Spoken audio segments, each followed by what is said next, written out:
I'm born and raised South African. I was adopted by a British colonel.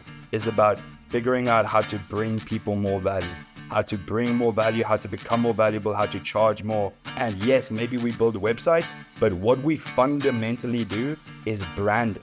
Did you sell your first roofing website in UK or United States? I sold my first roofing website in the UK. It's all word of mouth. It's all reputation. Breaking into the industry is extremely tough, but the second you do it, you're in. I don't have a single bad review across all of the platforms. And the reason for that is because if anyone ever had an issue, I would rather give them their money back. Then you're not being paid to build websites, you're paid to get people results. Hey brother, how are you? Good. What's up, Dimitri? How are you doing? Good, living the dream. Future looks bright. Of course it does, bro. It has for a long time. What do you think about our election last night? I like it, bro. I'm happy. There was a moment that I thought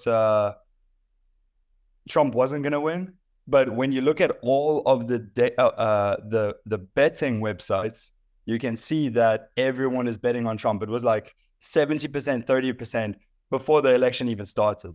So that's how I know there was a massive sentiment towards it. Maybe like, everyone that believes in capitalism, is more for Trump, but means that they would bet more, and that's why it was swayed. But it was unbelievable. Where are you out of? Where are you at now? Right now, I'm in Fort Lauderdale, Florida. When are you going back to your country? Dimitri, I always tell people like it's tough to tell them where I'm from because I'm always traveling. I'm probably going back to my country after D2D Con in January. So originally I was just gonna stay until roofing process, but now it's D2D Con because I've just signed up with Sam Taggart as a partner. So yeah, we'll see, brother. Tell everyone where you're from. I'm from South Africa. Is it where Elon Musk from? The same region or similar? You know what? He actually went to the exact same school as my grandfather, which was Boys High in Pretoria. So wow. I love that, and I feel like I'm very close to Elon Musk. He represents South Africans well. Like, you don't see a lot of South Africans in the world, but I know that something that's very common between them all is that they work extremely hard. That's the one. In the roofing industry, we have Kurt Lennington as well from there, South Africa. Anyway, I met quite a few people. Very good at business, very diverse, like love it. Yes, sir. So what's your story? What do you do and how do you do it? Dimitri, I have been wanting to speak to you for a very, very long time. I've been in the roofing space for the last 4 years. You probably don't even know that because I started in South Africa. I'm born and raised South African. I was adopted by a British colonel from the British Army. And, I was very blessed by that because he allowed me to have a British passport. So eventually when it was time to make my move and figure out where to go, I was able to do that. I don't have the typical, I had a really rough childhood story because I look back now and I was not a victim at all, right? We had money in the house. I used to be a total victim. I used to be so sad because my dad adopted me. He was a colonel in the army. He got shot down in Northern Ireland, right? In a helicopter crash, got shot down by the IRA, crashed, right? Broke his back, went on morphine. And then when he retired, he met my mother, married my mother, adopted my sister and I, right? And so I was raised by a colonel from the British Army, right? From the Royal Air Force. And so I always used to be, I always thought I had this victim mindset because my dad didn't give me love and I always blamed my mother. And so that made me a really angry young boy, because I remember he was so military, Dimitri. I used to run around the field. Like, I remember having to salute a flag to get 30 minutes on the PlayStation. And so from a young age, I was very brutal. Disciplined. It was brutal, dude. It was brutal. And you might be wondering, like, okay, so how the hell am I in the roofing space? How am I, building all these brands for these roofing companies? How did that happen?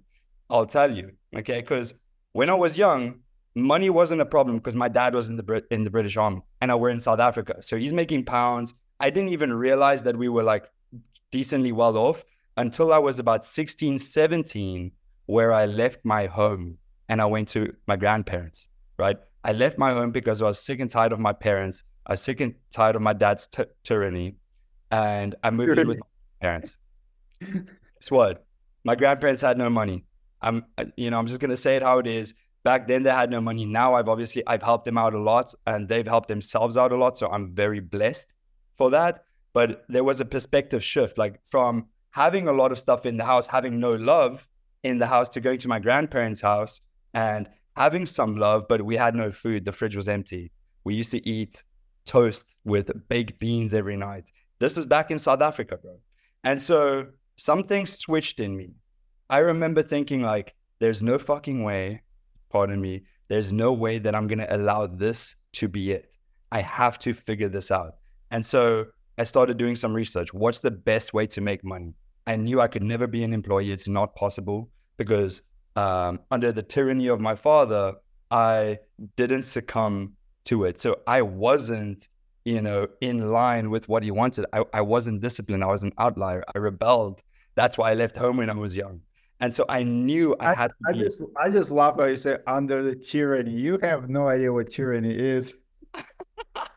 Yeah, well, I mean, maybe it's a little different where you're from. Like, listen, I was a 6-year-old, kid, and I just remember that I asked my dad. I was like, why can I not just have an extra 5 minutes on the PlayStation, just like this one time? And he would never allow it ever. And that's not tyranny, but to a 6-year-old kid, that was soul crushing, dude. And so, it was just extremely military, like, guys don't hug type of vibes. Like, so it wasn't a lot of love. And so that's kind of the mindset that I grew up with until later on, I realized that my main journey was now to make money, because I left that home. I went to my grandparents' home and I said, screw this. I'm going to be independent. And so I'm going to be extremely honest with you. My original journey, my original mindset was I just wanted to make as much money as I can. That's the truth. Now it's a lot different because now I'm incentivized to have good relationships, to invest into self-development. That makes me so much more money. To bring people value, right? That makes me so much more money. But it started off as this angry young kid, right? And so, I was about 20 years old and I thought to myself, I'm trying to sell my services. I'm like walking down the road, going door to door, selling freaking websites. Believe it or not, I'm selling websites door to door to companies, and they're not buying them for even $100 because the economy in South Africa is so bad. What I did was I bought a one-way ticket to the UK, right? Because I have my British passport. I bought a one-way ticket to the UK. I had $2,000 in my bank, and I landed at Heathrow Airport. No accommodation. I didn't know anyone, and I lived in hostels, right? Like shared dorm rooms. And I was in London, and I started trying to sell websites door to door, and I would sell them to like cafes and restaurants. What was your first website where you built, and how did you learn how to build a website? Because when I was about 19, I did a short course on like computer technician, because I just had to figure it out, right? I was like, okay, let me do something. I didn't focus in school because I rebelled against the system. I was doing all the wrong things, smoking weed, doing all that stupid stuff, hanging out with the wrong crowd. And so I did a short course on computer technician. And so I worked for a company for 6 months to 12 months. And I made about $400 a month. This is in South Africa. This was a good amount of money. That's a good amount of money in South Africa. And while I was working there, they made me build their website. And so I learned how to build websites. And so I sold a website on the side, and I saw an opportunity. I said, wow, wait, there's an opportunity here to sell a website. And that's where my journey began, because I realized that the same bottle of water, right, at the supermarket is $2. At the airport is $4. On the plane, it's $6. Same bottle of water, same websites that I'm selling. I just need to go somewhere where they're valued, right? And so I bought the flight to the UK. I said, no matter what, I have to figure it out.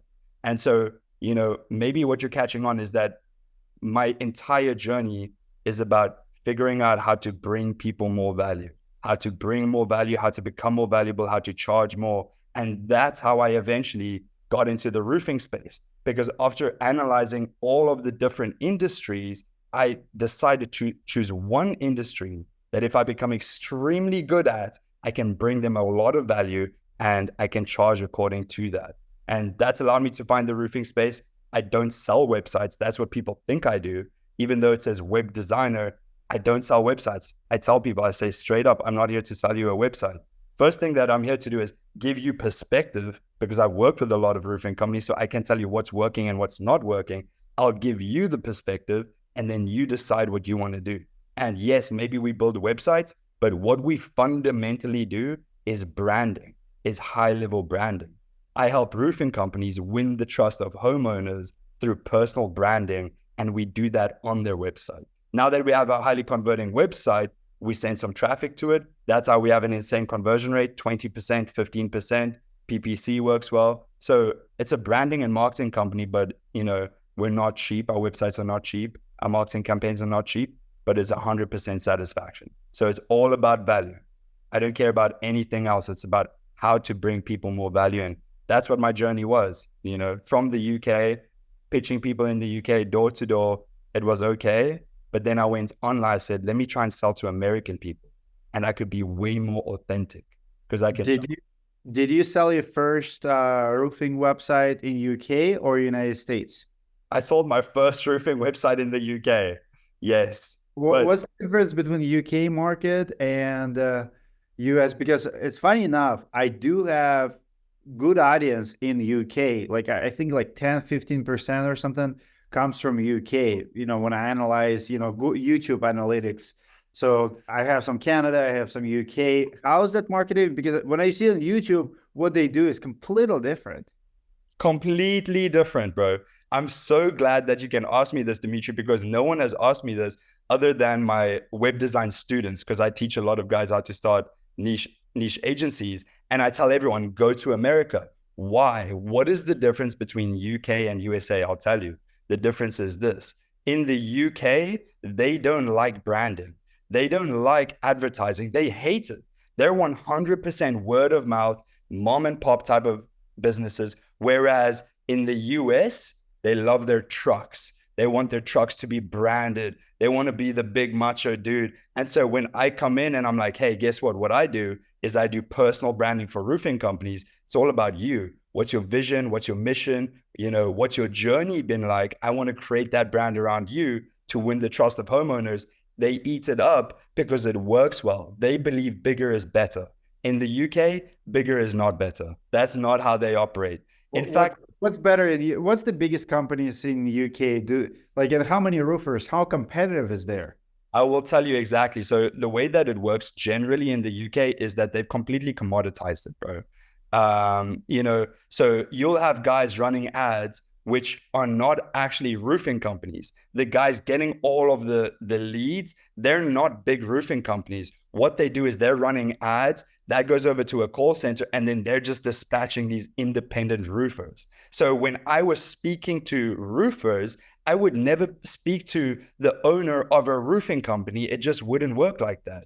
They would be individuals actually getting on roofs themselves. Maybe they ran a small crew with them and they had a van. So that's why I was saying it's tough to, start trying to sell to them because they don't have this vision of like sub crews. By the way, labor was one of the biggest issues. I would jump on these calls with these guys and I'd say, hey, well, if I did this for you, can you imagine the result, right? They say, Dean, I can't even handle that business. I don't have the labor.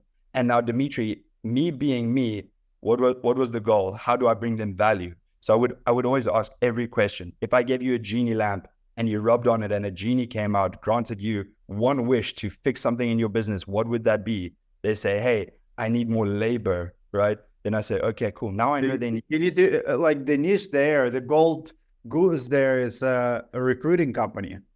That was what I started. So I started helping them with recruitment. I found some companies that do recruitment specifically for roofing. And then I said, hey, well, look, I'm going to connect you with this guy. These are the rates. And when we start getting the jobs in, then you use this. How does that sound? And so it was all just about like trying to figure out that value trade. But bro, it was not worth it for me. America's way better. And also I can be myself authentically in America. In the UK, I could feel myself saying the word mate. Like I would jump on the phone and I'd say like, good day, mate. And it just doesn't come off right. Whereas in America, dude, I rock up to RoofCon, roofing process, and I'm like, yo, what's up, brother? And then I dap them up. It's just a way better energy, way better mentality. It's honestly the land of opportunity. Here's what I tell people who are not from here. Like you have definitely immigrant mentality, burn the ships. That I have the same vision, the same story. One way ticket, make it or whatever. But in this country, you never feel as a second grade. People value you for the value like they judge you for the value you bring. They don't care where you're from. You want a Chinese massage, you go to Thai massage place. Like as long as you do good massage, nobody gonna say anything bad about. Like if you get a bad massage and you say like, oh, stupid Asian, it's not because they're from Asia. It's because they made a bad massage, right? Exactly. It goes for everything. So here we don't have a second grade immigrants. In Europe, you go to Italy, there's Italians and there's everyone else. You go to Germany, there's Germans, everyone else. You go to UK, there's UK and everyone else. It doesn't matter how much money you make. You can be a billionaire from Russia and you're still going to be the second grade person to the people. Here, we're all Americans. Yes, I agree. One of the first things for me to overcome, and remember I told you when I said mate inauthentically, then I could feel there was a little drawback. And it wasn't because I was saying mate or because I was an immigrant. It's because I was trying to join them. I was trying to join the people in the UK. When I came to America, I could be myself. That's the difference. So now I can be myself and they don't care about what I sound like, what I do, as long as I can get them results. That's the only thing that matters. I used to have such a limiting belief thinking that they're going to look at me like less because I'm from Africa. They're like, why would I pay this guy more? He's from Africa. He should be cheap, right? It doesn't work like that at all. I've definitely pushed through that glass ceiling that I used to have above my head. But, now I'm blessed, bro. Now I teach other guys the same thing. The only time you're truly screwed is like when you've got like a really thick Indian accent, dude, it's tough to break through that glass ceiling. Like a lot of those guys message me and they say, Dean, how'd you do it? I'm like, listen, bro, it's all about the way you communicate and the value you deliver. That's it. If you can communicate well so that people understand you, so that you can communicate the value, easy. Build relationships.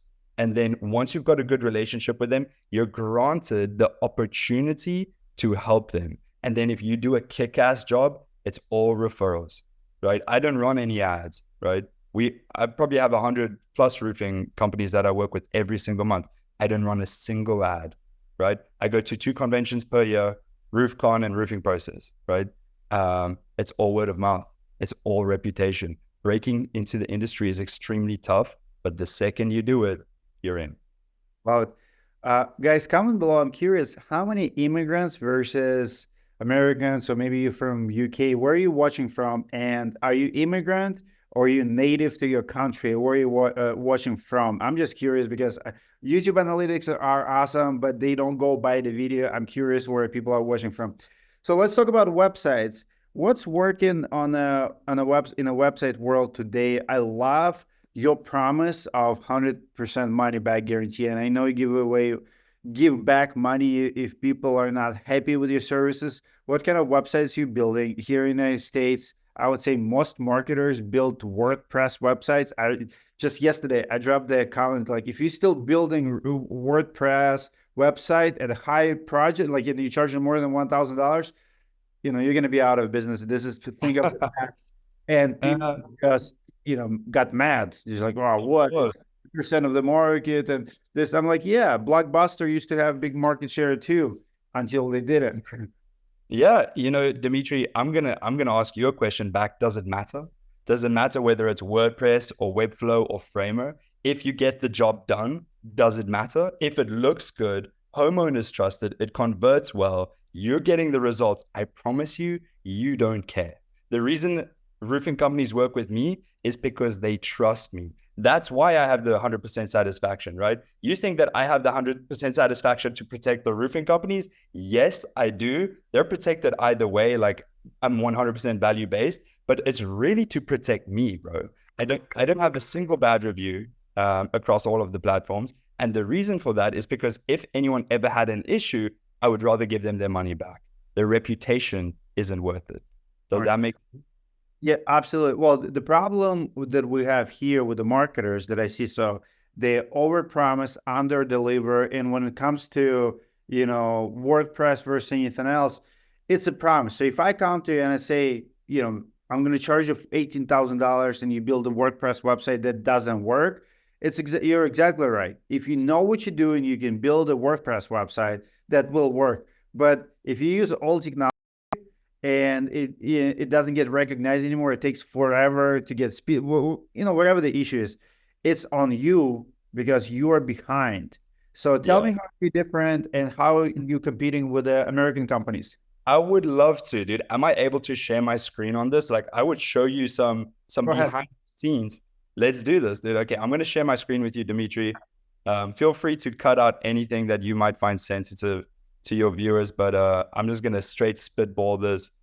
So this isn't scripted. This is the behind the scenes of my company. So obviously we're called King. Close your OnlyFans and everything else can stay. Okay, I closed that a long time ago. Don't worry about that. So this is called the Sheet of Kings. This is what we use in the company to replicate the process every time. Why did I choose the niche roofing? Because I can bring them a lot of value. But why did I niche down? It's so that I can create a streamlined process to deliver results.